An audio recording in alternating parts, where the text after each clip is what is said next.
નમસ્કાર વાલી મિત્રો, આરટી એક્ટ 2009 અંતર્ગત આરટી ના ફોર્મ ભરવાનું શરૂ છે। ત્યાં સુધીમાં તમે ફોર્મ ભરવાના છો, પણ અમુક વાલી મિત્રોને ફોર્મ ભરાઈ ગયા છે તો હવે ખબર નથી પડતી કે શું કરવું। કેવી રીતે અમને ખબર પડે કે અમારું ફોર્મ માન્ય થયું છે કે અમાન્ય થયું છે? કેવી રીતે અમને ખબર પડે કે અમારા ફોર્મની અંદર કોઈ ભૂલ રહેલી છે કે નથી રહેલી? તો એ સંપૂર્ણ માહિતી મેળવવા માટે આજે અમે તમારી સમક્ષ એક વિડિયો લઈને આવ્યા છીએ કે જેની અંદર તમને સંપૂર્ણ માહિતી આપવામાં આવશે। સૌપ્રથમ તમે જ્યારે ફોર્મ ભરેલું હશે તો એ ફોર્મ ભરતી વખતે તમને આ પ્રકારનો એપ્લિકેશન નંબર જનરેટ થઈ અને એક SMS મળેલો હશે કે જે એપ્લિકેશનની મદદથી જ તમે આગળની બધી જ પ્રક્રિયા કરી શકવાના છો। અને આ એપ્લિકેશનની મદદથી તમે જ્યારે સંપૂર્ણ ફોર્મ ભરી દીધેલું હશે અને એ ફોર્મની તમે પ્રિન્ટ આઉટ લઈ લીધેલી હશે ત્યારે તમને આવો બીજો મેસેજ પ્રાપ્ત થયેલો હશે કે જેમાં લખેલું હશે કે તમારી આરટીઈ પ્રવેશ પ્રક્રિયાની અંદર તમારો જે અરજી ક્રમાંક છે એ અરજી ક્રમાંક વાળું ફોર્મ એ કન્ફર્મ થયેલું છે। જો આ કન્ફર્મનો મેસેજ મળે છે તો જ તમારું ફોર્મ છે એ સંપૂર્ણ ભરાયેલું છે। હવે આપણે સ્ટેટસ કેવી રીતે ચેક કરવું કે તમારું ફોર્મ છે માન્ય છે કે અમાન્ય થયું છે, કોઈ ભૂલ છે કે નથી એ જાણવું છે? તો એના માટે તમારે ગૂગલ ની અંદર જઈ અને લખવાનું રહેશે આરટીઈ। જેવું તમે આરટીઈ લખો છો એટલે ઘણી બધી વેબસાઇટ તમને ત્યાં જોવા મળશે। એમાંથી પહેલું લખેલું છે આરટીઈ, એના ઉપર તમારે ક્લિક કરવાનું છે। જેવું તમે ક્લિક કરશો એટલે તમને અહીંયા પહેલી જ વેબસાઇટ જોવા મળશે rte.orpgujarat.com। જેવું તમે ક્લિક કરશો એટલે તમને આ પ્રકારની સ્ક્રીન દેખાશે જેમાં નીચે તમારે સ્ક્રોલ ડાઉન કરવાનું છે અને સ્ક્રોલ ડાઉન કરી અને અરજીની સ્થિતિ ઉપર તમારે ક્લિક કરવાનું છે। જેવું અરજીની સ્થિતિ ઉપર ક્લિક કરશો એટલે તમને એપ્લિકેશન નંબર અને જન્મ તારીખ છે અહીંયા નાખવાની બતાવશે।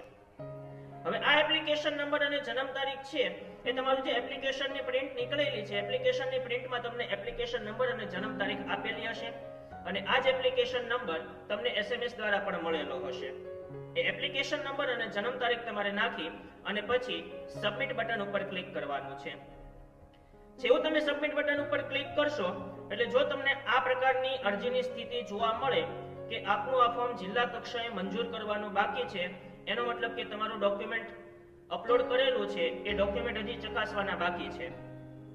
જો તમને આવો મેસેજ મળે છે કે આપનું આ ફોર્મ જિલ્લા કક્ષાએ મંજૂર કરેલ છે તો તમને મોબાઈલ ઉપર આવો SMS પણ આવેલો હશે કે જેમાં લખેલું હશે કે આપની આરટીઈ પ્રવેશ પ્રક્રિયા માટે અરજી ક્રમાંક, તમારા ફોર્મનો જે અરજી ક્રમાંક છે અહીંયા લખેલો હશે અને પછી જિલ્લા કક્ષાએ માન્ય કરેલું છે એટલે કે અપ્રૂવ થયેલું છે।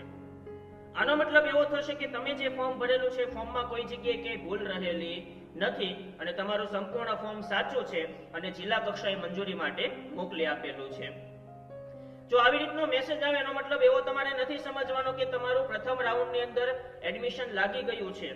આ માત્ર તમારું ફોર્મ અપ્રૂવલ થયેલું છે એના માટેનો મેસેજ છે। અરજીની સ્થિતિ આવી દેખાય કે આપનું આ ફોર્મ જિલ્લા કક્ષાએ ના મંજૂર કરેલું છે, મતલબ કે રિજેક્ટ થયેલું છે, તો રિજેક્ટ થવા પાછળનું કારણ શું હશે એ કારણ પણ તમને અહીંયા લખેલું બતાવશે। જેમ કે અહીંયા લખેલું છે કે આઈટી રિટર્ન અને સેલ્ફ ડિક્લેરેશનમાં આવકમાં વિસંગતતા જણાય છે એટલે કે ભૂલ રહેલી છે અને એ ભૂલને કારણે તમારું ફોર્મ છે નામંજૂર કરેલું છે। તો આ જે નામંજૂર કરેલું ફોર્મ છે એનો તમને પણ SMS આવેલો હશે અને એમાં પણ કારણ લખેલું હશે કે શું કારણથી તમારો અરજી ફોર્મ છે રિજેક્ટ થયેલું છે। તો આ રીતે તમે તમારા અરજી ફોર્મની વિગત ચકાસી શકો છો કે મેં જે ફોર્મ ભરેલું છે એ ફોર્મ માન્ય છે કે અમાન્ય થયેલું છે, એમાં કોઈ ભૂલ રહેલી છે કે નથી રહેલી, એમાં મારે કોઈ સુધારો કરવા જેવો છે કે નથી, કે જિલ્લા કક્ષાએ મારું ફોર્મ અપ્રુવલ થઈ ગયું છે, એ તમે આના દ્વારા ચેક કરી શકો છો। જો તમને આવો રિજેક્ટનો મેસેજ બતાવે છે તો ફરીથી તમે તમારો અરજી ક્રમાંક અને જન્મ તારીખ નાખી અને એમાં સુધારો વધારો તમે કરી અને પાછું તમે જિલ્લા કક્ષાએ મંજૂરી માટે મોકલી આપો છો। જો આ સંપૂર્ણ માહિતી મેળવતી વખતે તમને આ બાબતે કોઈ પણ પ્રશ્ન હોય, આરટી ના ફોર્મ ભરતી વખતે કોઈ પણ પ્રશ્ન હોય, તમારું ફોર્મ નામંજૂર થયું છે હવે એમાં સુધારો વધારો કેવી રીતે કરવો એ તમને ન આવડતું હોય તો એના માટે તમને નીચે ડિસ્ક્રિપ્શનમાં WhatsApp નંબર આપેલો છે, એ WhatsApp નંબર ઉપર તમે મેસેજ કરી અને તમારા પ્રશ્નો પૂછી શકો છો અથવા તો નીચે કમેન્ટ બોક્સમાં તમારા પ્રશ્નો પૂછી શકો છો, તમને જરૂરથી એનો યોગ્ય સમયે જવાબ મળશે। છેલ્લે સુધી અમારી સાથે જોડાયેલા રહ્યા। એ બદલ આપનો ખૂબ ખૂબ આભાર.